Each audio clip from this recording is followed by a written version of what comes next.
नमस्कार।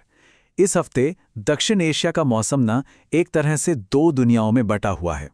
एक तरफ दक्षिण में जोरदार बारिश और दूसरी तरफ उत्तर में हड्डियां कपा देने वाली ठंड। तो सवाल यह है कि आखिर एक ही वक्त पर मौसम के ये दो अलग-अलग रूप क्यों दिख रहे हैं?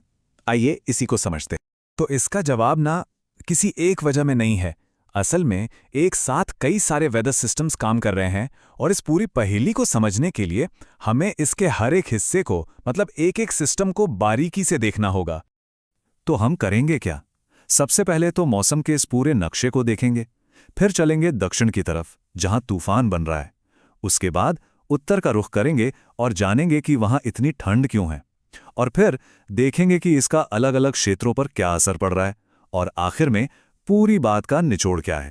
तो जो कुछ भी हो रहा है ना, उसे समझने का सबसे अच्छा तरीका है कि हम इस मौसम के नक्शे को दो हिस्सों में बांट लें।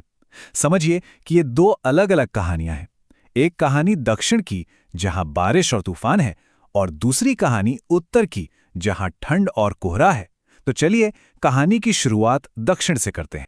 तो दक्षिण में इस वक्त जो सारी हलचल है उसका मेन कैरेक्टर है बंगाल की खाड़ी में बना एक डिप्रेशन, और ये डिप्रेशन तेजी से जमीन की तरफ मतलब तट की तरफ पड़ रहा है। अब आगे बढ़ें उससे पहले ये समझना जरूरी है कि आखिर ये डिप्रेशन होता क्या है। देखिए, मौसम विज्ञान में डिप्रेशन का मतलब है हवा के कम दबाव वाला एक इलाका। आप इसे एक तरह का वैक्यूम क्लीनर समझ सकते हैं जो अपने आसपास की सारी हवा और नमी को अपनी तरफ खींचता है। और जब इतनी सारी नमी एक जगह जमा होती है तो नतीजा होता है बादल, तेज हवा और जैसा कि हम देखने वाले हैं बहुत भारी बारिश। जरा इसकी चाल पर नजर डालिए। ये जो टाइमलाइन है ये दिखाती है कि ये सिस्टम कितनी तेजी से आगे बढ़ रहा है। देखिए, 10 जनवरी को सुबह 5:30 बजे ये त्रिंकोमाली से 50 किलोमीटर दूर था, और सिर्फ 3 घंटे में यानी सुबह 8:30 बजे तक ये मुलेक्टिवू के और भी करीब पहुंच गया। और अनुमान यही है कि उसी दिन शाम होते होते ये उत्तरी श्रीलंका के तट से टकरा जाएगा। अब इसकी रफ्तार है करीब 15 किलोमीटर प्रति घंटा। सुनने में शायद ये बहुत ज्यादा ना लगे, है ना? लेकिन इसकी असली ताकत इसकी रफ्तार में नहीं बल्कि इसकी लगातार चाल में है, क्योंकि ये लगातार चलते हुए समुद्र से भारी मात्रा में नमी उठा रहा है, और ये सारी नमी बस बारिश बनकर बरसने के लिए तैयार है। तो जमीन पर इसका असर क्या होगा? सीधा सा मतलब है बहुत भारी बारिश, साथ में बिजली कड़कना और तेज बौछारें, खास तौर पर तमिलनाडु जैसे इलाकों में।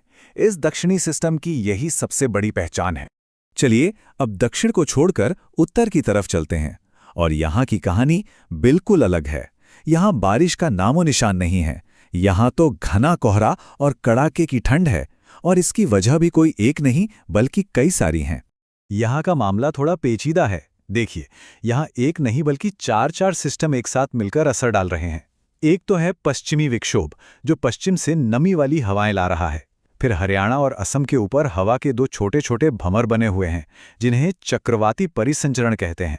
और इन सबके ऊपर समझिए आसमान में बहुत ऊंचाई पर ठंडी हवा की एक तेज रफ्तार नदी बह रही है जिसे जेट स्ट्रीम कहते हैं।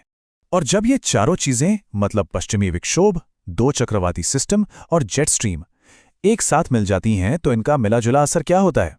नतीजा होता है दूर दूर तक फैला घना कोहरा और तापमान में जबरदस्त गिरावट। उत्तर और मध्य भारत के ज्यादातर हिस्सों में जो ये ठंड और कोहरा छाया हुआ है उसकी असली वजह यही कॉम्बिनेशन है। तो हमने ये दो अलग अलग कहानियां तो समझ लीं। अब सवाल यह है कि इसका अलग अलग इलाकों के लिए क्या मतलब है, मतलब कहाँ क्या होने वाला है। आइए अब जरा रीजनल फोरकास्ट पर नजर डालते हैं। ये चार्ट पूरी तस्वीर साफ कर देता है। सबसे पहले दक्षिण में देखिए, सारा फोकस तमिलनाडु पर है जहां 12 जनवरी तक भारी बारिश का अलर्ट है। अब चलिए उत्तर की ओर। यहाँ की पूरी कहानी कोहरे और ठंड की है। पंजाब से लेकर बिहार तक के जो मैदानी इलाके हैं वहां तो 17 तारीख तक घना कोहरा रहेगा।